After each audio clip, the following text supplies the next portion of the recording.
Bismillahirrahmanirrahim. Assalamualaikum warahmatullahi wabarakatuh. Alhamdulillahirabbil alamin wassalatu wassalamu ala rasulillahi nabiyyinal karim wa ala alihi wa sahbihi ajma'in. Rabbi shrah li sadri wa yassir li amri wahlul 'uqdatam min lisani yafqahu qawli, amma ba'du. Alhamdulillah, tak lupa selalu kita bersyukur kepada Allah Subhanahu wa taala dengan atas semua apa yang telah Allah timpakan kepada kita. Semoga apa yang kita niatkan di hari ini merupakan salah satu kebaikan yang dapat mengantarkan kita ke surganya Allah Subhanahu wa taala. Kedua kalinya, salawat tentu teriring salam marilah kita sanjungkan kepada uswah hasanah kita, yaitu baginda Nabi besar Muhammad sallallahu alaihi wasallam yang kita selalu bersama-sama menantikan syafaatnya di yaumul kiamah kelak. Baik, jamaah yang dirahmati oleh Allah, sehat semuanya? Alhamdulillahirabbil alamin.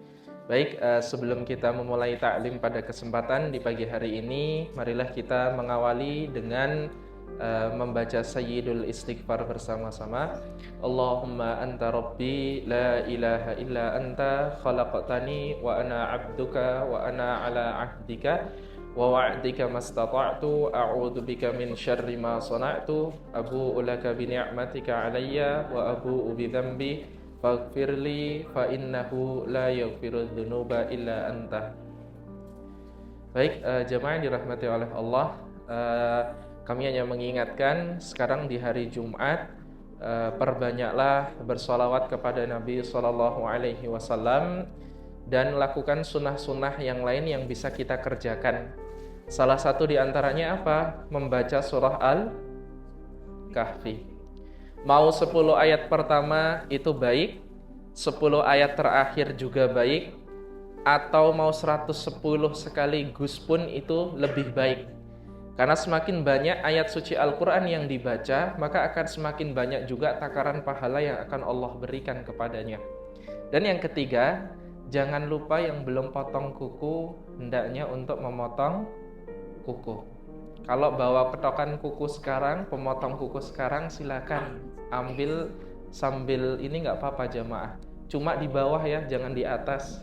Nanti kalau di atas kemana-mana, nyiprat kemana-mana gitu jamaah ya.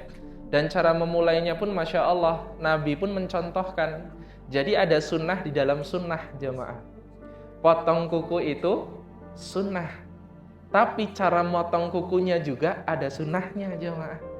Jadi ada sunnah di dalam sunnah. Ini Masya Allah, ternyata Nabi mencontohkan tentang bagaimana seseorang itu hendaknya memotong kuku. Ini pernah dilakukan oleh Al-Imam Sufyan Ats-Tsauri, yaitu ulama zaman tabi'in, zaman generasi setelah sahabat. Dan juga pernah dilakukan oleh Imam An-Nawawi rahimahullah, yang ia lahir di tahun sekitar kurang lebih 200 tahun setelah Imam Asy-Syafi'i jamaah. Bagaimana cara memotong kukunya? Dimulai yang pertama dari sebelah kanan jamaah. Sebelah kanan pun harus ada caranya dulu jamaah. Dimulai dari telunjuk. Kemudian apa setelah telunjuk? Ada yang mengatakan jari tengah, baru jari manis, kemudian jari kelingking, baru jempol. Ada yang lebih kuat lagi, setelah telunjuk, kelingking, terus kalau ini jari manis, jari asin yang mana? Jari asin yang mana yang buat ngupil? Jari manis, jari tengah, terus jempol. Nah, yang kiri pun sama. Silakan mau dilakukan seperti itu pun baik ya. Dari mulai telunjuk, kelingking, jari manis, jari tengah, jempol ya. Lah kalau kaki gimana? Kan nggak ada telunjuknya kaki. Mulainya dari mana?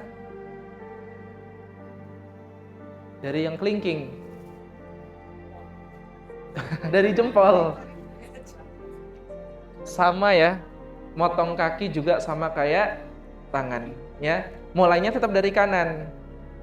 Sebelum kelingking tadi yang kita anggap sebagai jari telunjuknya kaki, sebelahnya jempol ya. Itu kan jari paling panjang jamaah Nah, itu yang pertama kali, ya. Ya, monggolah gimana caranya, yang penting lakukanlah sunnah-sunnah Nabi Shallallahu Alaihi Wasallam. Baik, jamaah yang dirahmati oleh Allah, pada kesempatan di pagi ini, insya Allah kita akan membahas tentang bagaimana cara langit dalam memberikan rezeki kepada kita. Artinya apa?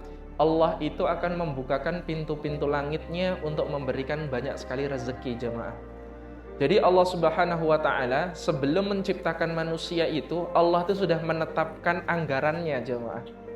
Allah itu sudah menetapkan anggarannya, sudah menetapkan rezekinya, sehingga aneh apabila ada seseorang yang dia masih mengkhawatirkan rezekinya. Dan kesalahan yang seringkali dilakukan oleh setiap manusia, dia ketika menakar rezeki hanya berdasarkan materi, jemaah. Ini yang keliru. Karena rezeki berupa materi itu hanya 20%. Selebihnya 80%-nya itulah rezeki yang paling besar. Contohnya apa? Ada kenikmatan berupa anggota tubuh yang kita hari ini rasakan, kesehatan, keimanan. Bahkan hari ini ibu masih bisa menunaikan, melakukan untuk bermajelis taklim, itu juga rezeki, jamaah. Karena nggak semua orang dia punya kesempatan dan kemampuan untuk bisa melakukan hal tersebut. Ada yang diberikan kesempatan tapi tidak diberikan kemampuan. Ada yang diberikan kemampuan tapi nggak diberikan kesempatan, jamaah. Makanya hari ini, ibu hari ini diberikan oleh Allah itu jalan pintas yang terbaik, yaitu mendapatkan rezeki dengan cara punya teman-teman yang baik, punya lingkungan yang baik, punya majelis yang dimana di situ bisa semakin mendekatkan diri kepada Allah. Nah, ini adalah salah satu bentuk rezeki yang Allah timpakan kepada kita. Makanya Allah juga berfirman, "Fabi'ayyi ala'i rabbikuma tukadziban." Kata Allah, maka nikmat Tuhanmu yang mana yang kamu dustakan. Surah apa itu, Bu? Hafal Ar-Rahman, Bu? Insya Allah. Ibu sudah hafal Ar-Rahman, Bu? Kok bisa tahu kalau Fabi ayyi alai rabbikum Ar-Rahman? Insya Allah. Ya karena itu familiar ya. Berarti tandanya ibu sudah hafal 31 ayat surah Ar-Rahman. Karena Fabi ayyi alai rabbikum tukadziban diulang sebanyak 31 kali dalam Al-Quran surah Ar-Rahman. Nah, tinggal sisanya 47-nya dihafalkan sendiri, jemaah.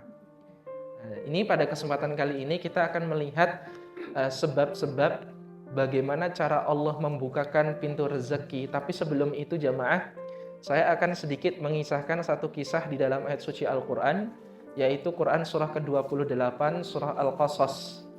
Ayatnya ayat 7 dan ayat ke-13. Di situ Allah Subhanahu wa Ta'ala mengisahkan bagaimana seorang Musa yang masih kecil, jemaah. Nabi Musa yang pas masih kecil.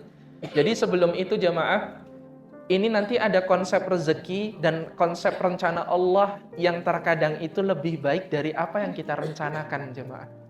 Makanya terkadang Allah ingin memilihkan satu tempat yang terbaik untuk kita, karena Allah tahu banyak sekali kebaikan yang akan kita dapatkan di dalam tempat tersebut. Makanya kisah ini yang akan saya sampaikan adalah kisah konsep rezeki yang harusnya menjadi dasar kita terlebih dahulu, meyakini semua apa yang Allah rencanakan itu adalah yang terbaik untuk kita. Kisahnya seperti ini, jemaah. Nabi Musa alaihissalam itu adalah seorang nabi dan rasul yang dimana diutus oleh Allah Subhanahu wa Ta'ala di tengah-tengah satu raja yang sangat licik. Namanya siapa, jemaah? Fir'aun. Fir'aun itu bukan nama ya. Fir'aun itu adalah bentuk jabatan. Karena setiap era, setiap masa tercatat selama, mohon maaf, kurang lebih sekitar 2000 tahun, bahkan sampai 3000 tahun, Mesir itu dipimpin oleh Fir'aun sebanyak 100 Fir'aun, jemaah. Sejak zaman Nabi Yusuf pun sudah ada Fir'aun. Cuma Fir'aun di zaman Nabi Yusuf itu satu-satunya Fir'aun yang masuk Islam, jemaah. Yang dia menyembah Allah Subhanahu wa Ta'ala, itu adalah Fir'aun di zamannya Nabi Yusuf alaihissalam. Dia membela dan bahkan memberikan jabatan kepada Nabi Yusuf alaihissalam. Nanti kalau ibu baca Quran surah Yusuf, dari ayat pertama sampai ayat terakhir, itu akan kelihatan alur cerita bagaimana Nabi Yusuf diutus kepada negeri Mesir itu jamaah. Tapi konteks pada kesempatan kali ini, pas zamannya Nabi Musa, itu Fir'aunnya beda jamaah. Fir'aunnya beda, Fir'aunnya lebih kejam lagi. Kan nanti ada namanya Fir'aun Akhenaten, ada Fir'aun Ramses I, Fir'aun Amenhotep. Nah, ini yang pada zamannya Nabi Musa alaihissalam, ini adalah salah satu di antaranya Fir'aun Ramses II jemaah. Terkenal dengan kekuasaan yang sangat lama dan sangat kejamnya luar biasa. Bahkan Allah ceritakan di dalam ayat suci Al-Quran, wa idh najjaynakum min ali fir'auna yasumunakum su'al adzabi yudhabbihuna abna'akum wa yastahyuna nisa'akum. Ini Allah kisahkan di dalam Al-Quran surah Al-Baqarah ayat 49 jemaah. Di mana Fir'aun itu punya kebiasaan yang sangat kelam. Karena ketika itu ada seorang penasihatnya atau perdana menterinya ngomong sama Fir'aun, Fir'aun, kayaknya suatu saat kelak akan ada seorang laki-laki yang dia akan menghancurkan tahta kerajaanmu. Wah, apakah itu benar? Iya. Lalu bagaimana cara kita harus menumpas itu semuanya? Gimana ya Fir'aun? Silakan coba kamu punya kehendak dan kebijakan apa, nanti kami akan arahkan kepada semua pasukanmu. Akhirnya apa? Fir'aun pun memberikan satu kepada pasukannya untuk untuk membunuh setiap bayi laki-laki yang akan dilahirkan jemaah. Dan ini di kalangan pada zaman itu ada dua suku besar. Yang pertama adalah suku Kipti, itu suku asli Mesir, dan yang kedua adalah suku Bani Israel. Nah, Fir'aun itu mengultimatumkan kepada pasukannya untuk membunuh setiap Bani Israel yang melahirkan bayi laki-laki. Tapi kalau dari suku Kipti, jangan dibunuh, karena itu adalah dari sukunya sendiri. Nah, akhirnya orang yang sudah mulai mengandung dan mereka mulai melahirkan, setiap kali mau melahirkan, pasti tentaranya Fir'aun sudah ikut serta pendampingan ketika seorang ibu itu akan melahirkan. Dan kejamnya Fir'aun tadi dalam ayat tadi, wa idh najjaynakum min ali fir'aun yasumunakum su'al adzab yudzabbihuna abna'akum. Yudzabbihun itu artinya adalah disembelih dengan cara dijatuhkan jemaah. Makanya setiap bayi kalau baru kelihatan sama tentaranya Fir'aun, baru dia dilahirkan dari kepala sampai kaki, sampai terlihat baru kelaminnya kelihatan. Wah, perempuan selamat jemaah. Baru kelihatan laki-laki, baru aja kelihatan kelaminnya, baru keluar dari rahimnya jemaah, langsung dipaksa direbut dan dijatuhkan, ketika itu disembelih di depan ibunya jemaah. Makanya dalam konteks ayat ini dikatakan yudzabbihuna abna'akum wa yastahyuna nisa'akum, disembelih di depan ibu yang baru melahirkan itu. Padahal bayinya masih merah jemaah. Masih baru banget keluar, dan itu pun belum sempurna utuh sampai kaki keluar, langsung direbut, dipaksa tarik, dijatuhkan. Padahal mohon maaf, masih ada ari-arinya jemaah. Masih ada tali pusarnya, masih belum terputus sama ibunya, sudah disembelih di depan ibunya, dijatuhkan, disembelih jamaah. Dan ini berlaku untuk siapapun dari kalangan Bani Israel. Nah, suatu ketika kerajaan itu mulai sangat-sangat kekurangan dalam personel seorang laki-laki jamaah. Akhirnya salah satu perdana menterinya pun ngomong sama Fir'aun, Raja, mohon maaf, ini dari kalangan pasukan kita, pasukan laki-lakinya itu udah kurang. Ada nggak kebijakan yang lain selain daripada kita harus membunuh bayi laki-laki itu? Akhirnya Fir'aun pun mengatakan kepada pasukannya, setiap 1 tahun itu dibebaskan untuk tidak dilakukan seperti itu. Setahun berikutnya dilakukan kayak gitu. Jadi selang-seling jamaah. Tahun pertama disembelih, tahun kedua Tahun berikutnya lagi ada bayi laki-laki, selama 1 tahun lahir di situ disembelih. 1 tahunnya lagi bebas jemaah. Nah, Musa tergolong orang-orang atau bayi yang dilahirkan di era ketika Fir'aun memerintahkan untuk menyembelih bayi laki-laki jemaah. Sedangkan kakaknya Harun itu dilahirkan pada masa ketika lagi bebas jemaah. Makanya ketika Harun dilahirkan, kakaknya Nabi Musa alaihissalam, kakak kandung itu jemaah. Jadi kan kita kan nggak tahu ya kakaknya Musa siapa. Nah ini kakaknya Nabi Musa itu namanya Harun. Disebutkan di dalam Al-Quran, Rabbi Musa wa Harun. Dan Allah itu adalah Tuhannya Musa dan Harun. Makanya ketika 2 anak laki-laki ini dilahirkan dalam era yang berbeda, Harun selamat. Tapi Nabi Musa ketika itu dilahirkan ketika tentaranya Fir'aun sedang berjaga-jaga jamaah. Tapi qadarullah Allah selamatkan Nabi Musa alaihissalam sampai bahkan dilarikan ke suatu hutan yang sangat lebat. Karena Allah perintahkan atas izin Allah, ibunya Nabi Musa diberikan ilham oleh Allah Subhanahu wa taala untuk membawa bayi itu ke tengah hutan jamaah.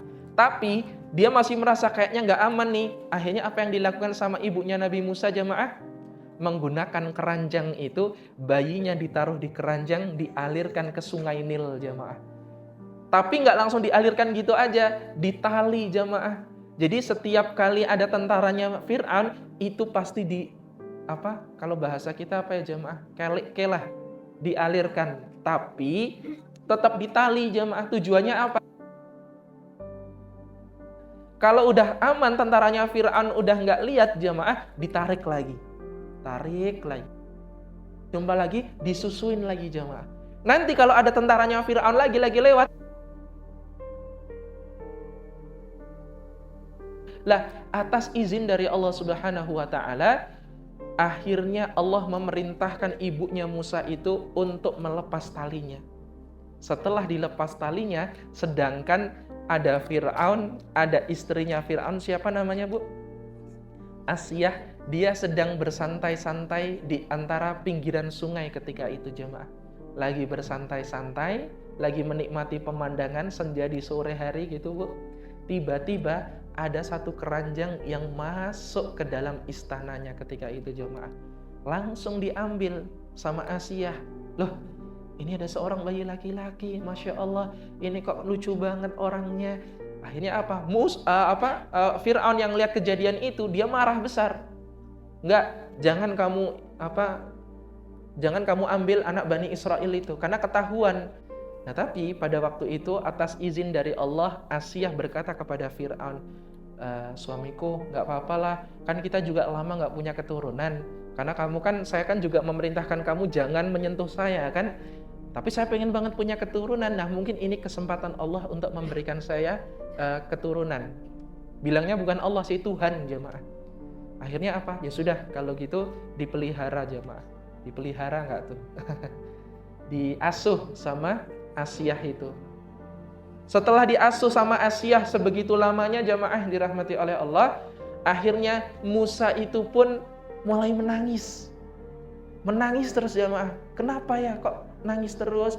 Akhirnya apa? Oh kayaknya dia mau diberikan susu. Tapi ketika itu karena Asiyah tidak bisa mengeluarkan ASI, dia nggak bisa menyusui. Buatlah sayembara jemaah. Siapa yang bisa menyusui anak saya, karena itu tadi kan diakui sama Asiyah sebagai anaknya, maka dia akan mendapatkan kedudukan yang tinggi di kerajaannya Fir'aun ketika itu. Akhirnya jemaah, banyak orang yang berdatangan, tapi Nabi Musa yang masih kecil dia nggak mau menyusui sama sekali jemaah. Tapi pada kesempatan yang bersamaan, kakaknya Musa, tiba-tiba kakak yang perempuan, bukan Harun tadi, ada kakaknya lagi yang perempuan, dia datang menemui ibunya.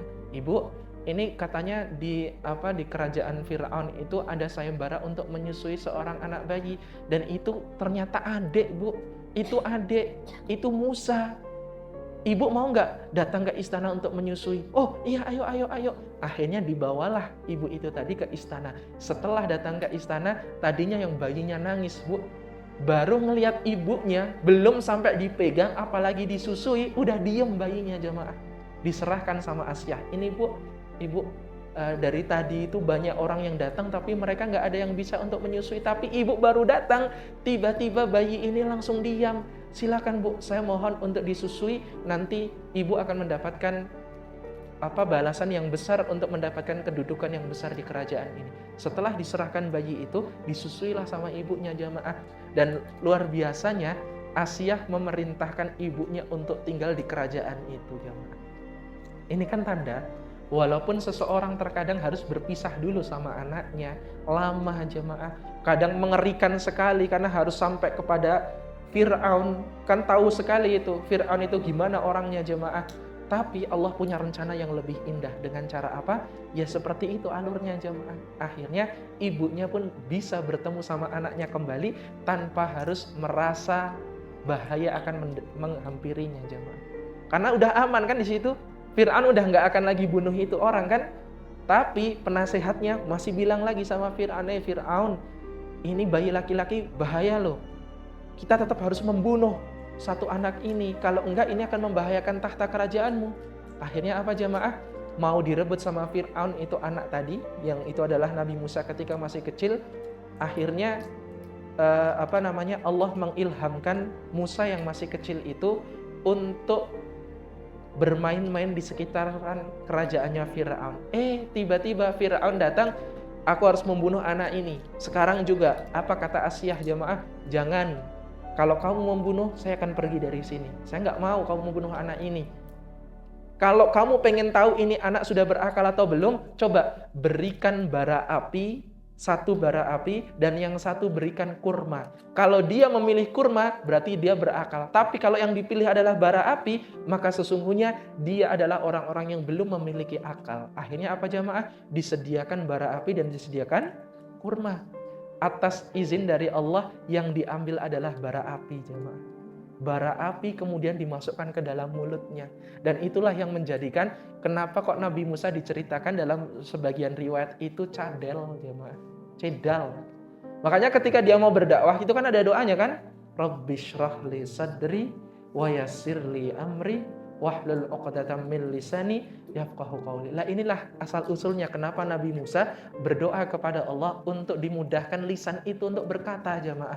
Kalau hari ini nggak harus cedal orangnya, tapi orang yang terbata-bata pun yang dia nggak bisa ngomong, kadang itu kan bisa ngomongnya kan 1000 kata per menit jemaah. Ya, ngecupris saja tuh, nggak berhenti-berhenti kan, ngomong terus. Ya karena mungkin dia doa tadi, Rabbi shrah li sadri wa yassir li amri wahlul 'uqdatam min lisani yafqahu qawli. Kamu kok ngomongnya lancar banget, kamu baru doa apa? Rabbi shrah li sadri wa yassir li amri wahlul 'uqdatam min lisani yafqahu qawli. Nah, ini adalah kisah, sebenarnya sebagian aja jemaah. Sebagian kisah yang Allah ceritakan untuk memberi pengertian kepada kita bahwasanya rencana Allah itu lebih indah dari apa yang kita rencanakan jemaah. Makanya kan Allah pernah berfirman juga, kutiba alaikumul qitalu wa huwa kurhul lakum wa asa an takrahu syai'aw wa huwa khairul lakum wa asa an tuhibbu syai'aw wa huwa syarrul lakum. Dan Allah menutup ayat ini, wallahu ya'lamu wa antum la ta'lamun. Kalian itu jangan mengira sesuatu yang menurut kalian baik itu buruk menurut Allah. Padahal boleh jadi yang menurut kalian itu buruk, itu adalah baik menurut Allah Subhanahu wa taala. Begitupun sebaliknya, wallahu ya'lam wa antum la ta'lamun. Dan sesungguhnya kamu itu jangan sok tahu, karena Allah itu yang lebih tahu dari apa yang tidak kamu ketahui. Makanya terkadang rezeki itu jamaah tidak hanya berupa harta, tetapi segala sesuatu yang kok kita bisa menikmati rezeki itu, itulah rezeki jamaah. Karena segala rezeki yang sudah Allah tetapkan kepada seseorang itu tidak akan pernah bisa nyasar ke orang lain. Walaupun sebutir nasi pun kalau sudah berada di dalam piring seseorang tidak akan pernah nyasar ke piringnya orang lain jemaah. Begitupun sebaliknya, apa yang sudah Allah tetapkan rezeki kepada orang lain, sebutir nasi pun gak akan pernah nyasar ke piringnya kita jemaah. Makanya jangan terlampau kita mengkhawatirkan sesuatu yang Allah itu sudah menjamin rezeki kita. Tapi terkadang manusia itu mereka sangat-sangat sempit hatinya untuk menerima konsep rezeki itu hanya harta, harta, harta. Hanya uang, uang, uang. Padahal tidak harus uang, tidak harus harta jemaah. Punya uang, punya harta, belum tentu dia bisa membeli segalanya jemaah. Contoh, tadi saya lihat ada jualan pisang di situ jemaah. Ketawa ibu. Kenapa bu? Ketawa? Ibu tadi beli pisang. Ada seorang penjual pisang tadi. Kita punya uang mau beli pisang, penjualnya nggak ada yang jual di situ ternyata. Bisa nggak kita dapat pisang jamaah? Nggak bisa. Penjual pisangnya ada, uangnya yang nggak ada. Nah, itu kan yang seringkali konsep itu yang seringkali nancap dalam diri kita. Tapi kita lupa menancapkan konsep bahwasanya, wah, walaupun punya uang, punya harta, kalau nggak ada bakul pisangnya, tetap nggak bisa beli jamaah. Ya sama, rezeki pun seperti itu. Jangan kita selalu melulu rezeki tentang uang, harta. Kalau kita membatasi rezeki itu dengan nominal, lalu harus bagaimana kita bersyukur kepada Allah jamaah? Apakah ketika hanya dapat uang aja baru bersyukur? Padahal enggak. Coba yang sehari-hari kita rasakan, mata bisa untuk ngelihat, punya teman-teman yang baik jamaah, yang bisa nge-support kita, selalu bisa memberikan motivasi kepada kita untuk kebaikan-kebaikan yang harus kita lakukan. Itu kan juga rezeki. Hari ini itu sudah patah jemaah. Banyak orang-orang yang dia nggak peduli sama agama kita, nggak peduli sama akhirat kita. Mereka ya pedulinya cuma urusan duniawi, tapi dia sangat sedikit sekali yang peduli akan akhirat kita. Makanya pertama sebelum kami ini untuk membuka pintu-pintu langit, maka pahami dulu konsep rezeki itu tidak melulu tentang harta. Ada orang yang dikasih harta jamaah, emasnya 74 kg tuh. Cuma ngendap doang, bilangnya emas palsu gitu jamaah. Kalau emas palsu logikanya aja, ngapain disimpan emas palsu jamaah? Logikanya aja, kalau itu emas palsu boleh nggak saya minta satu gitu jamaah. Ya. Tapi lihat, seorang yang korupsi itu, mereka hanya menakar rezeki dengan uang. Akhirnya apa? Harta itu cuma ngendep di rumahnya. Mereka nggak melakukan apa-apa dengan harta itu, Bu. Cuma diendepkan aja di rumah. Apakah dengan cara korupsi, mencuri, merampok, kemudian rezekinya akan menambah? Tidak, jemaah. Rezeki sudah Allah tetapkan. Itu kadang cuma singgah sebentar doang itu. Makanya air yang hari ini ibu dapatkan itu belum tentu seutuhnya menjadi rezeki ibu. Boleh jadi ibu cuma minum sebagian, ya, sebagiannya dibuang. Kadang sebagiannya juga kita nggak minum itu, ya. Makanya rezeki kita itu nggak usah dikhawatirkan jamaah. Ibu mendapatkan gaji misalnya 3 juta rupiah. Apakah 3 juta rupiah itu semua rezeki kita? Belum tentu jamaah.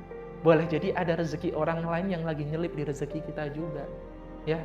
Ada juga yang mungkin satu hari kita cuma habis berapa? 60.000 rupiah. Ya sudah, 2.940.000 rupiahnya belum tentu rezeki kita jamaah. Bisa jadi besok qadarullah ya naudzubilahnya kok malah hilang gitu kan. Bisa jadi nyelip di saku. Ya udah disebar-sebar uangnya, ada yang dimasukkan ke rekening, ada yang dimasukkan ke saku.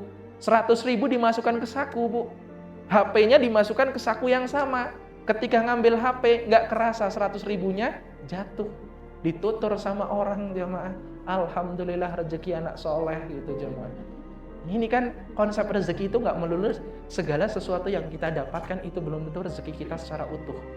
Tetapi tugas kita bagaimana menjadikan setiap rezeki yang Allah hadirkan ke dalam hidup kita untuk memiliki keberkahan dari rezeki tersebut jamaah. Nah, makanya bagaimana cara kita melihat untuk membuka pintu-pintu langit agar rezeki itu dilimpah curahkan oleh Allah Subhanahu wa taala, dan tentunya rezeki itu adalah rezeki yang penuh dengan keberkahan.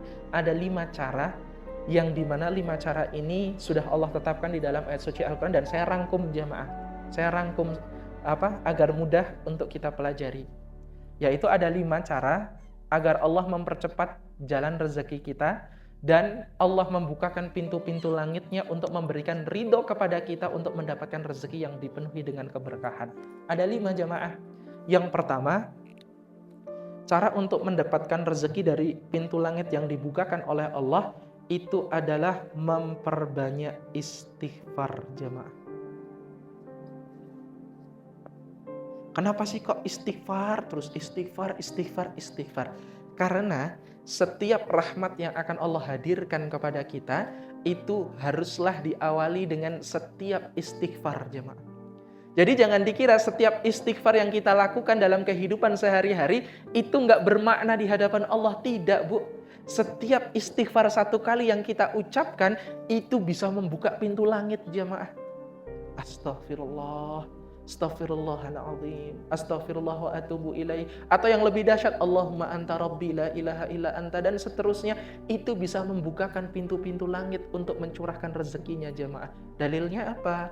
Al-Quran surah ke-71, surah Nuh ayat 10 sampai 12. فَقُلْتُ اسْتَغْفِرُوا رَبَّكُمْ إِنَّهُ كَانَ غَفَّارًا. Kata Allah, فَقُلْتُ اسْتَغْفِرُوا رَبَّكُمْ إِنَّهُ كَانَ غَفَّارًا. Dan memohon ampunlah kepada Allah, karena sungguh Allah itu maha mengampuni. فَقُلْتُ اسْتَغْفِرُوا رَبَّكُمْ إِنَّهُ كَانَ غَفَّارًا يُرْسِلِ السَّمَاءَ عَلَيْكُمْ مِدْرَارًا. Maka dengan istighfar itu akan memunculkan yursilis samaa'a 'alaikum midrara, yaitu Allah akan menurunkan hujan dari langit, jamaah. Artinya hujan dari langit itu simbol rahmat. Ketika rahmat Allah dihadirkan, hujan itu kan simbol, jamaah. Sehingga pertanian bisa kembali subur, rezeki semakin melimpah, ya. Hasil pangan semakin meningkat, komoditas semakin tinggi. Ini kan karena istighfar tadi. Yursilis samaa'a 'alaikum midrara wa yumdidkum bi amwali wa banina wa yaj'al lakum jannati wa yaj'al lakum anhara. Wa yumdidkum bi amwal. Allah tambahkan hartanya, bi amwal. Wa yaj'al lakum jannah. Dia juga akan diberikan taman-taman surga kelak nanti di akhirat, jemaah.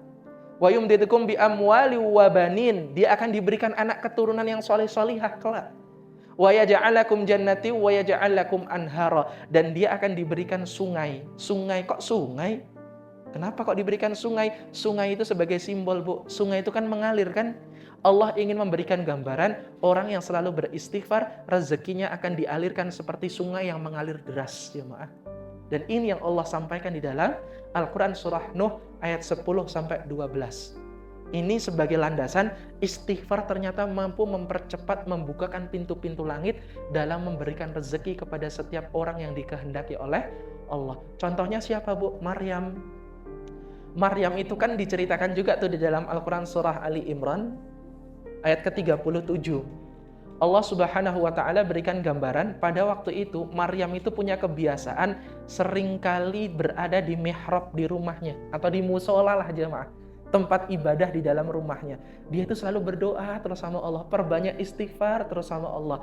Tiba-tiba banyak makanan di sekitaran Maryam. Entah dari mana asalnya. Tiba-tiba Zakaria datang mendatangi Maryam. Zakaria itu punya kebiasaan, pamannya itu Zakaria sebagai seorang nabi, ketika mendatangi Maryam pasti bawain makanan yang banyak buat Maryam, jamaah. Ketika Zakaria sudah sampai kepada mihrabnya Maryam, Zakaria pun kaget. Lah kok bisa makanan di mihrabnya Maryam sebanyak itu? Ditanya sama Zakaria, Maryam, kamu dapat makanan ini semua dari mana? Kata Maryam, jawab jamaah, qalat huwa min indillah, ini semua dari Allah. Lah kok bisa kayak gitu, Maryam? Saya doa lama sekali sama Allah nggak dikabul-kabulkan. Tapi kenapa kamu kok dikabulkan langsung sama Allah Subhanahu wa ta'ala? Akhirnya Maryam pun memberikan bocorannya, jemaah. Aku selalu berzikir kepada Allah, aku selalu memohon ampun kepada Allah. Innallaha yarzuqu may yasha'u bighairi hisab. Dan Allah adalah sebaik-baik pemberi rezeki bagi siapapun yang Ia kehendaki. Makanya ternyata istighfar itu mampu mempercepat pengabulan doa, mempercepat jalan pintu rezeki, dan mempercepat dibukakan pintu-pintu langit untuk menyayangi kita, jemaah. Dan ini dalilnya Al-Quran surah Nuh.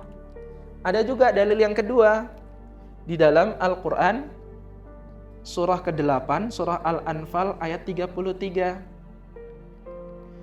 Wa ma kana Allah mu'adzibahum wa hum yastaghfirun. Kata Allah, dan Allah tidak akan mengazab atau tidak akan menyakiti orang-orang yang dia selalu beristighfar. Selagi dia beristighfar, Allah nggak akan menimpakan azab. Sedangkan kalau Allah nggak menimpakan azab, pasti kasih sayang diberikan, jemaah. Kalau kasih sayang diberikan, apapun yang dia butuhkan akan Allah berikan, jemaah. Keluarga yang sakinah, mawadah, warahmah, Allah berikan. Harta yang bergelimang, Allah berikan. kenikmatan dunia akhirat Allah berikan jamaah. Makanya jangan melulu kita 24/7 cuma untuk cari dunia terus jamaah. Dunia itu sementara. Kenapa dunia yang sementara itu nyarinya kok lama banget, intensitasnya lebih banyak daripada cari akhirat jamaah. Ini yang harus kita pahami, kita perbaiki lagi ya Allah. Iya ya. Bahkan Ibnul Qayyim Al-Jauzi itu kan pernah mengatakan jamaah, jadikan dunia itu seperti bayangan. Karena setiap kamu mengejarnya, gak akan pernah bisa ketangkep bayangan itu.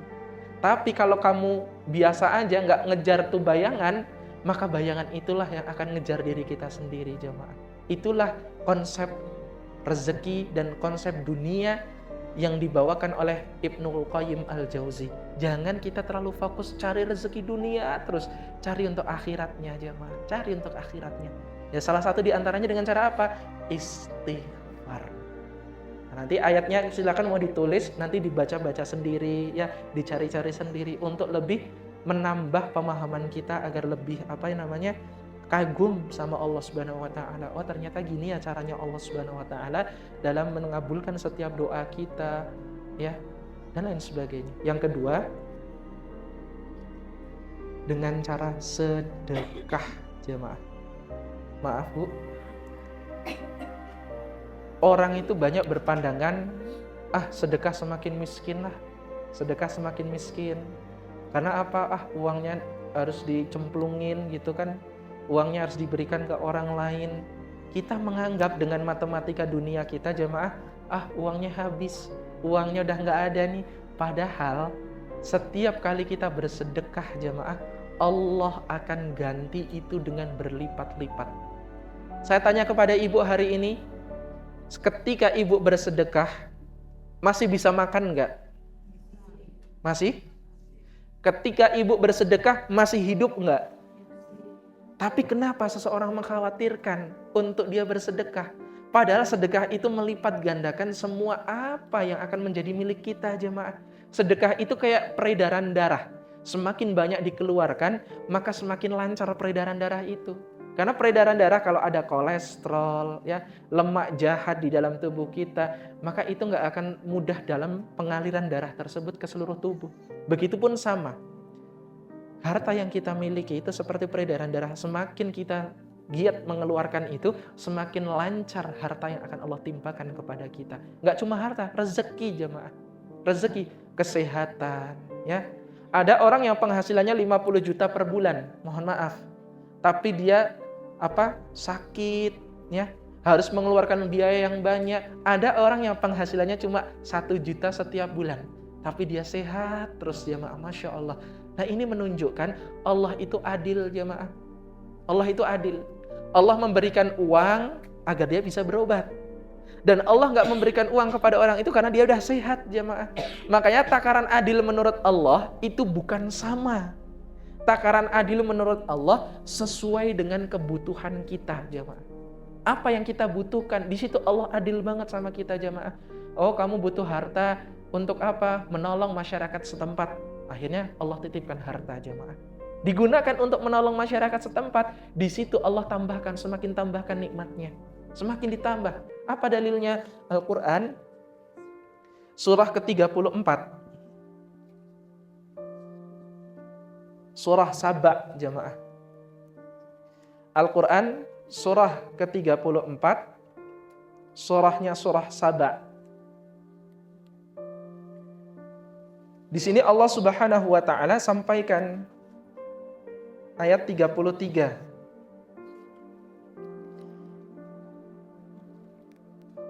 Seseorang yang selalu selalu memberikan rezeki kepada orang lain atau giat bersedekah, pasti akan Allah ganti jamaah. Dan ada di dalam Al-Quran juga surah kedua Al-Baqarah ayat 261.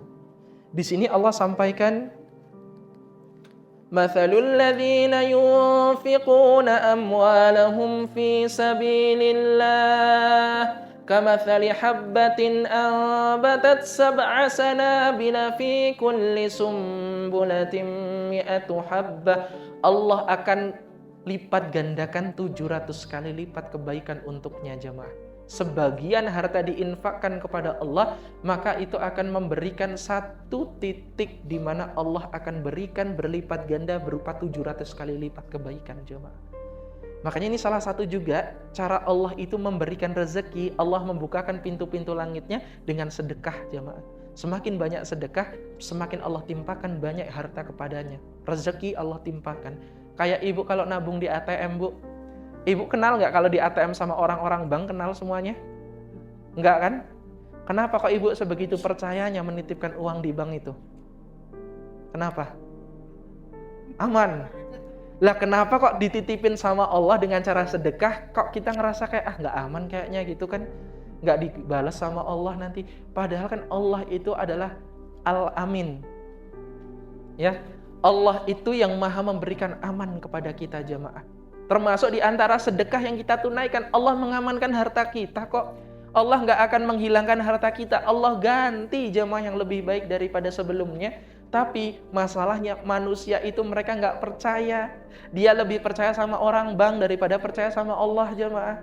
Makanya dengan percaya sama orang bank, kadang ditipu sama bank. Kadang tanpa disadari saldonya berkurang 3.500 keluar, 750 keluar, 6.500 keluar, 3.000 rupiah keluar. Cuma SMS doang jemaah. Masuk ke mobile banking, langsung tuh berkurang 3.000 rupiah untuk biaya admin. Bayangkan jemaah, itu kalau sama orang bank gak aman jemaah. Berarti tandanya sama-sama gak aman itu. Tapi kalau dititipkannya sama Allah, gak ada biaya admin-adminan jemaah. Titipkan aja sama Allah, udah plek. Setelah diberikan kepada Allah untuk di jalan Allah, Allah berikan tambahkan rezeki. Contohnya apa jemaah? Orang yang dia pergi untuk berumrah, berhaji, Allah itu akan tambahkan terus hartanya jemaah. Itu janjinya Rasulullah. Seseorang yang dia umrah terus, itu jalan membuka rezeki jemaah. Umrah itu jalan membuka rezeki. Makanya kalau ibu punya rezeki lebih, maka berumrahlah jemaah. Umrah. Kenapa? Ya karena tadi umrah itu adalah solusi dari setiap masalah hidup kita. Bawaannya lagi sedih, lagi gelisah, pengennya tuh umrah aja jemaah. Dan setelah umrah Bu, saya pastikan pertama kali menginjakkan kaki ke Masjidil Haram, pasti yang akan pertama dirasakan nikmat dunia itu udah gak ada apa-apanya jemaah. Apalagi begitu melihat Ka'bah langsung Masya Allah, pengennya gak mau pulang dari Mekah jemaah. Di situ terus pengennya. Kenapa? Ya karena Allah berikan ketenangan di situ. Bahkan orang yang sholat di situ kan pahalanya seperti apa jemaah? 100.000 kali lipat daripada kita sholat di tempat kita sendiri. Kalau di masjid, kalau sempurna 27. Kalau sholatnya di Masjid Nabawi 1.000 kali kebaikan. Kalau di Masjidil Aqsa 10.000 kebaikan. Kalau di Masjidil Haram 100.000 kebaikan. Sekali sholat udah kayak sholat berapa tahun jemaah? 100.000 pahalanya, coba bayangkan. Apalagi makanya orang tuh rugi banget kalau dia lagi ke tanah suci Mekah Madinah tapi dia nggak sholat ke Masjidil Haram, nggak sholat ke Masjid Nabawi, itu rugi banget. Kenapa? Ya karena pahalanya sebegitu. Sekalinya sholat aja kebaikan yang akan didapatkan 100.000 kali lipat. Makanya dengan demikian Allah kenapa sih kok pengen banget membukakan rezeki buat orang-orang yang dia berhaji, berumrah. Kenapa demikian? Ya karena Allah akan menyayangi orang-orang yang dia sudah merelakan hartanya, merelakan fisiknya, merelakan waktunya hanya untuk datang ke tanah suci dan dia menyambut pengen banget jadi tamunya Allah jemaah. Kan istimewa banget. Allah ngerasa diistimewakan jemaah. Dia harus meninggalkan pekerjaannya, harus cuti bahkan 10-12 bahkan sampai 15 hari, bahkan yang haji kemarin cutinya bisa 2 bulan jemaah ya. Kenapa demikian? Ya karena dia tuh sudah mengorbankan waktu, mengorbankan harta, mengorbankan fisik, semua dia korbankan untuk datang ke tanah suci. Makanya Allah apresiasi itu dengan cara apa? Allah ganti uang yang dia gunakan sudah untuk berhaji, berumrah, kadang ditimpakan kepadanya walaupun mungkin lewat anak-anaknya jemaah, lewat anak-anaknya, lewat sekelilingnya. Kadang seperti itu. Makanya perbanyaklah kita melakukan hal-hal kebaikan. Yang ketiga, dengan cara takwa. Takwa itu kan banyak sekali turunannya jamaah. Takwa itu kan banyak sekali kan turunannya. Ini nanti ibu bisa temukan di dalam Al-Quran surah ke-65, surah At-Talaq ayat yang kedua. Wa man yattaqillaha yaj'al lahu makhraja sampai ayat 3. Wa yarzuquhu min haitsu la yahtasib. Setelah ayat tentang takwa itu Allah berikan ayat tentang rezeki jemaah. Wa yarzuquhu min haitsu la yahtasib. Kadang Allah memberikan rezeki yang tak terduga jemaah. Kadang ibu lagi santai di rumah ya bu ya, tiba-tiba ada yang orang datang ngunjung tuh bu. Itu kan berarti wa yarzuqhu min haitsu la yahtasib. Kita nggak pernah tahu ada rezeki yang akan datang kepada kita di hari itu, tapi sebegitu luar biasanya dan sebegitu hebatnya Allah memberikan itu tanpa sepengetahuan kita jemaah. Kadang udah ada makanan di rumah ya, kadang ada aja yang ngunjung, kadang ada aja kebaikan-kebaikan yang dilakukan orang lain kepada kita. Nah ini bentuk dari tadi wa yarzuquhu min haitsu la yahtasib. Turunan-turunan takwa itu apa? Banyak jemaah. Ada sholat dan zakat. Ini biasanya diabadikan oleh Allah dalam Quran satu paket ya. Ada juga nanti selain sholat zakat, ada puasa, ada kurban, apalagi ada haji, dan semua aktivitas kebaikan yang menimbulkan hasanah, kebaikan yang memunculkan pahala, itu adalah bentuk dari segi ketakwaan. Salat, contohnya apa? Al-Quran surah kedua Al-Baqarah ayat 2-3. Dzalikal kitabu la raiba fihi hudal lil muttaqin. Orang yang bertakwa. Siapa orang yang bertakwa? Alladzina yu'minuna bil ghaib wa yuqimunas shalah. Ya, orang yang melakukan salat, orang yang melakukan zakat disebut orang yang bertakwa. Puasa disebut takwa juga. Qur'annya sama. Al-Baqarah ayat 183 tentang takwa dengan cara puasa jemaah. Kurban disebutkan juga Al-Quran surah ke-22, surah Al-Hajj ayat ke-37 ya. La yanalallaha luhumuha wala dima'uha walakin yanaluhut taqwa minkum. Haji sama disebutkan takwa. Al-Quran surah kedua Al-Baqarah ayat 197. Al-hajju ashhurum ma'lumat faman farada fihinnal hajja fala rafatha wala fusuqa wala jidala fil hajj wa ma taf'alu min khairi ya'lamhu Allah wa tazawwadu fa inna khairaz zadit taqwa. Ternyata semua ini untuk takwa jemaah. Ilmu sama, ilmu untuk takwa. Masih Al-Baqarah tuh, Al-Baqarah semua jemaah kebanyakan. 282. Ini ayat terpanjang di dalam Quran, di bagian ujungnya wattaqullah, dan bertakwalah kalian kepada Allah, wa yu'allimukumullah, dan Allah akan tambahkan wawasan pengetahuan untuk kalian. Ya. Makanya lagi-lagi takwa. Takwa ini keren banget lah jamaah. Bahkan ini ada lagi nih. Saya temukan lagi ya ini sebenarnya sama kayak yang ini. Contoh sholat Jumat. Bagi yang laki-laki, Al-Quran surah 62 ayat 11 ya, surah Al-Jumu'ah ayat yang ke-11 itu tentang apa? Wallahu khairur razikin, dan Allah sebaik-baik pemberi rezeki. Jadi ketemu semua jemaah. Kalau kita keluarkan ayatnya ketemu semua. Oh ternyata begini ya cara Allah untuk membukakan pintu-pintu langit, Allah berikan rezeki. Itu ternyata ada semua di dalam Al-Quran jemaah. Cara-caranya itu ada semuanya. Dan ini yang keempat, ini penting juga.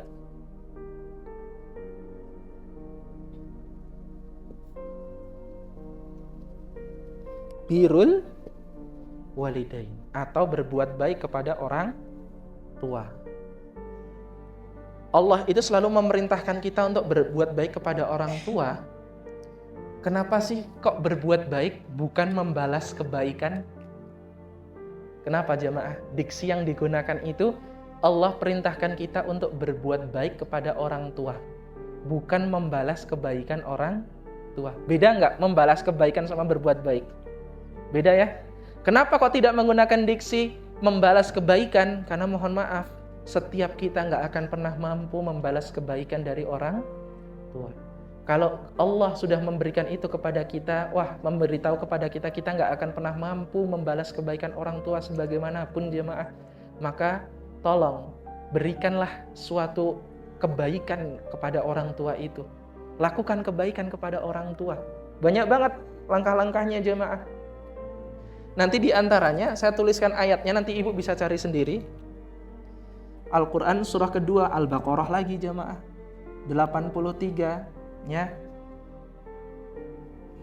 Al-Quran surah 17 Al-Isra 23 sampai 24. Surah 31 surah Luqman ayat ke-14. Ada juga nanti Al-Quran surah ke-46 surah Al-Ahqaf ayat ke-15. Nah ini ayat-ayat tentang birrul walidain semua jemaah. Ayat-ayat tentang birrul walidain. Wa idh akhadna mitsaqa bani Israil la ta'buduna illa Allah wa bil walidaini ihsana. Allah memerintahkan kepada Bani Israel, nggak ada kepada hanya Bani Israel aja sebenarnya jemaah, tapi kepada orang-orang yang beriman sampai hari ini, hendaknya dia sembahlah Allah dan berbuat baiklah kepada orang tua. Ini sangat penting ternyata jemaah, berbuat baik sama orang tua. Kata Ibnu Abbas radhiyallahu anhu, pernah ketika itu mengatakan jemaah, tidak pernah aku menjumpai satu amalan yang dapat mempercepat pengabulan doa dan mempercepat rezeki itu kecuali dengan berbakti kepada kedua orang tua. Karena ternyata berbakti kepada orang tua itu adalah salah satu dari amalan yang dibalaskannya nggak cuma di akhirat jemaah, tapi di dunia pun dibalaskan langsung oleh Allah Subhanahu wa taala. Makanya kok kalau ada orang yang durhaka sama orang tua juga akan dibalaskan langsung di dunia jemaah. Berupa apa? Kadang cari kerja nggak nemu-nemu, ya. Kadang rezekinya nggak dapet seret banget, ya. Kenapa? Karena mungkin dia nyakitin perasaan orang tuanya.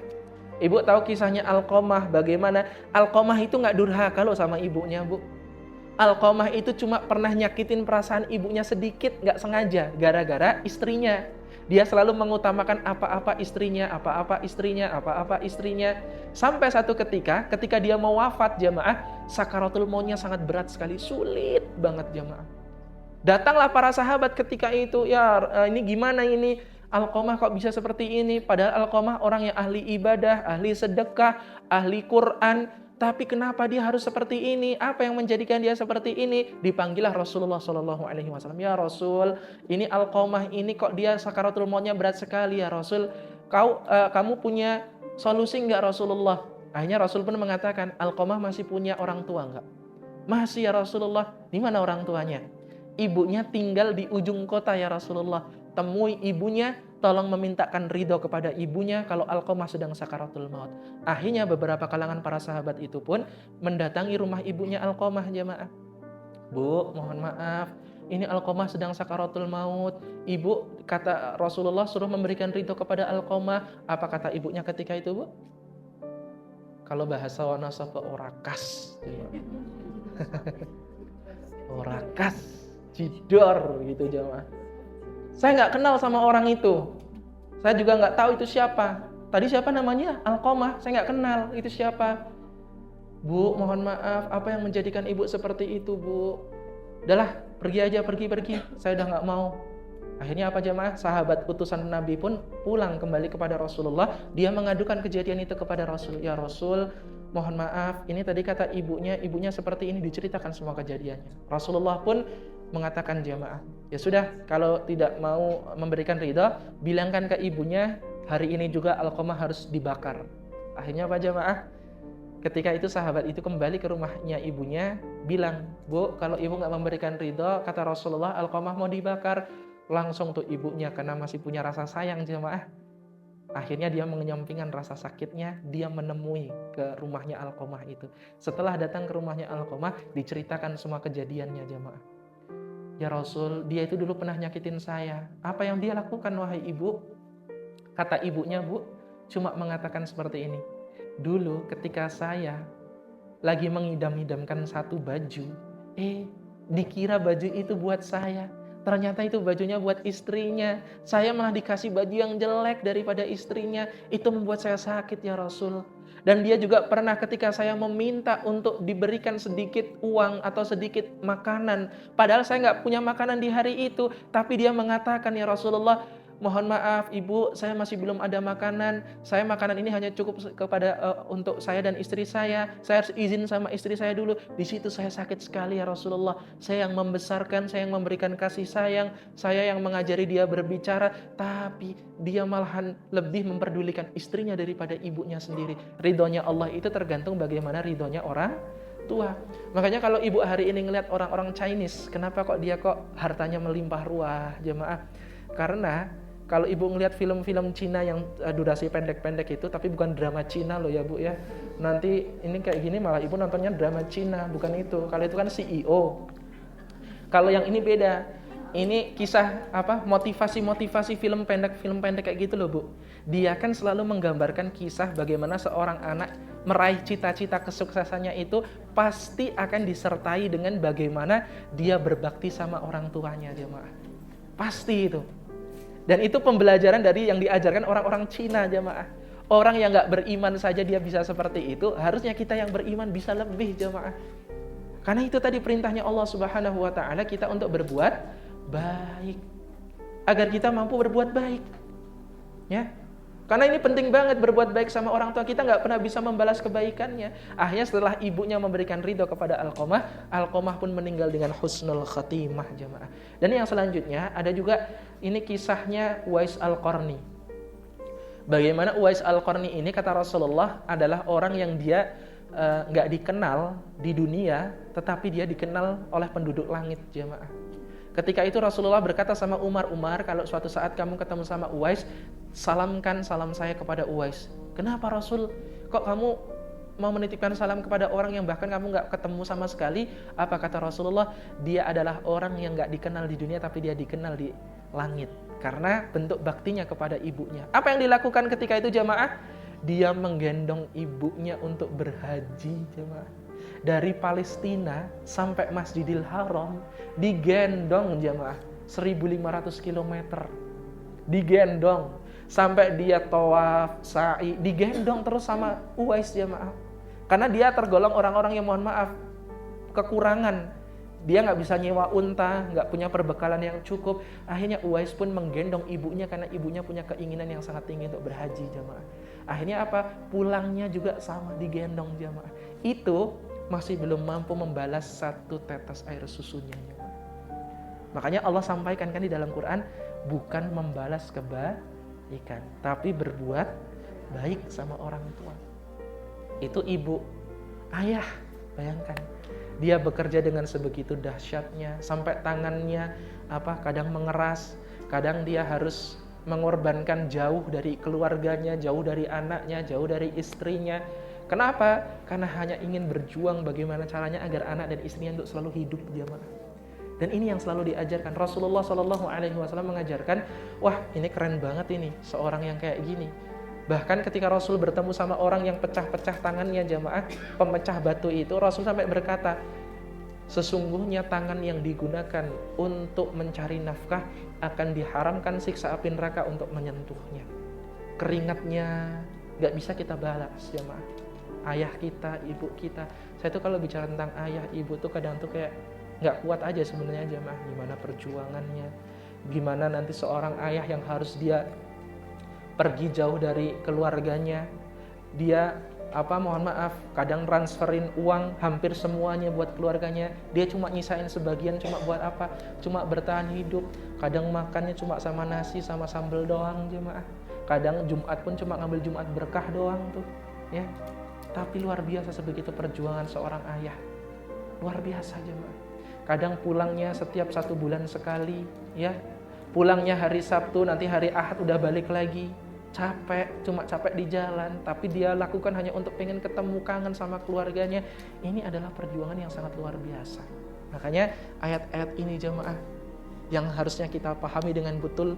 Ayat 17-nya perintah kita untuk mendoakan Rabbi firli wali walidayya warhamhuma kama rabbayani shaghira. Kita nggak bisa membalas kebaikannya, tapi kita bisa berbuat baik dengan cara apa? Berdoa kepadanya, jemaah. Mendoakan. Ayat ke Luqman 14, perintahnya kenapa? Perintah untuk berbuat baik karena ibumu yang mengandung selama 9 bulan lamanya, ibumu yang menyapi selama 2 tahun, ibumu yang menyusui selama 2 tahun. Jangan kamu berkata, aja nggak boleh jamaah. Ini nanti diabadikan di ayat yang ini. Al-Ahqaf ayat ke-15-nya. Wa wassaynal insana biwalidayhi ihsana hamalathu ummuhu kurha wa wada'athu kurha wa hamluhu wa fisaluhu 30 syahra hatta idza balagha ashuddahu wa balagha 40 sanatan qala rabbi auzi'ni an ashkura ni'mataka allati an'amta 'alayya wa 'ala walidayya wa an a'mala shalihan tardahu wa aslih li fi dzurriyyati inni tubtu ilaika wa inni minal muslimin. Ini perintahnya Allah Subhanahu wa taala, berkata aja nggak boleh jamaah. Apalagi anak zaman sekarang malah, "Nak, tolong dong ibu belikan bawang." Kadang kayak gitu jamaah. Itu kan nyakitin banget kan ya Bu ya. Kan ibu cuma nyuruh doang, cuma suruh beliin doang. Kenapa kamu marah-marah? Ini kan juga masak buat kamu juga, Nak. Gitu kan kadang kayak gitu jamaah. Akhirnya dia pun mau, tapi ada syaratnya? Kembaliannya buat dia jamaah. Kadang kayak gitu ya Bu ya. Ini Masya Allah luar biasa. Ya, jadi apa yang Allah sudah tetapkan di dalam ayat suci Al-Quran itu Bu, terkait bagaimana cara Allah membukakan rezeki, dan yang terakhir itu adalah syukur. Dengan cara syukur. Ayat syukur itu banyak banget, tapi yang paling familiar itu Al-Quran surah Ibrahim ayat yang ke-7 dan Al-Quran surah Al-Baqarah surah kedua ayat 185. Ini ayat tentang syukur di bagian ujungnya, di mana Allah Subhanahu wa taala dengan adanya syukur yang dimaksudkan itu apa sih Bu? Ini terakhir ya sebelum sampai tutup. Syukur, seseorang itu selalu memahami rasa syukur itu cuma dengan alhamdulillah, cuma gitu doang. Padahal kita menggunakan semua nikmat dan fasilitas yang Allah beri untuk beribadah, untuk melakukan aktivitas, itu bentuk rasa syukur Bu.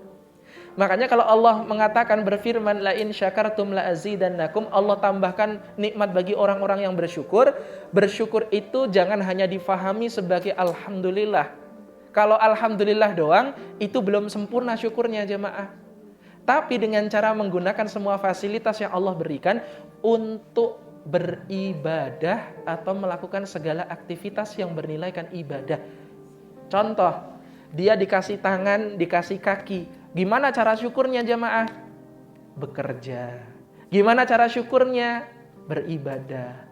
Disitulah orang yang bekerja, Allah tambahkan lagi rezekinya. Orang yang dia beribadah sama Allah, tambah tenang hatinya. Orang yang selalu dia ikut dalam taklim, dia akan dikumpulkan dengan orang-orang yang sholih-sholihah jamaah. Dan itu keputusan Allah yang sudah tepat, sudah pasti. Makanya 5 hal inilah yang akan membukakan pintu-pintu langit, memberikan rezeki kepada kita dengan rezeki yang penuh dengan keberkahan. Ya, ingat, jangan nilai rezeki dari nominal, tapi lihatlah rezeki dari segala aspek. Dari harta, pertemanan, ya, lingkungan. Kalau hari ini kita masih diberikan lingkungan yang baik, teman yang baik, yang datangnya nggak cuma pas butuhnya doang, datang terus ketika lagi suka maupun duka, dia selalu lagi sedih atau senang tetap mau cerita, tetap mau curhat gitu jemaah. Nah, ini adalah orang-orang yang harus kita syukuri. Ternyata Allah masih memberikan banyak sekali nikmat kebaikan kepada kita. Gunakan semua nikmat itu untuk dikembalikan kembali kepada Allah Subhanahu wa taala. Sudah cukup? 5 hal ini ya. Karena saya yakin nggak ada yang bertanya jemaah. Saya nggak akan bertanya apakah ada yang bertanya atau tidak. Ini ya, istighfar, sedekah, takwa, birrul walidain, dan yang kelima syukur. Ini jalan untuk membukakan pintu-pintu langit agar Allah mencurahkan rezekinya kepada kita semuanya. Dan ini kalau kita turunkan tadi ayatnya ada semua jemaah. Bahkan kalau kita mau detailkan pun masih ada lagi. Kalau kita mau detailkan, cuma karena keterbatasan waktu kita pada hari ini, kita tidak mampu untuk menjelaskan itu secara utuh. Tapi ini kalau dicatat nanti bisa dipelajari sendiri jemaah. Ternyata benar ya. Ternyata benarnya firman Allah itu semuanya benar jemaah. Enggak ada yang enggak benar. Wallahu a'lam bishawab. Akhirul kalam, marilah kita tutup bersama-sama dengan hamdalah dan doa kifaratul majlis bersama-sama. Alhamdulillahirabbil alamin. Subhanakallahumma wa bihamdik asyhadu an la ilaha illa anta nastaghfiruka wa natubu ilaik. Semoga Allah balas semua waktu yang diluangkan ibu semua untuk datang kemari, Mas datang ke sini juga. Semoga Allah ganti dengan waktu yang lebih barokah. Allah ganti juga dengan rezeki yang berlipat-lipat, dan Allah berikan juga sakinah, mawaddah, warahmah, dan husnul khatimah sampai wafat suatu saat kelak.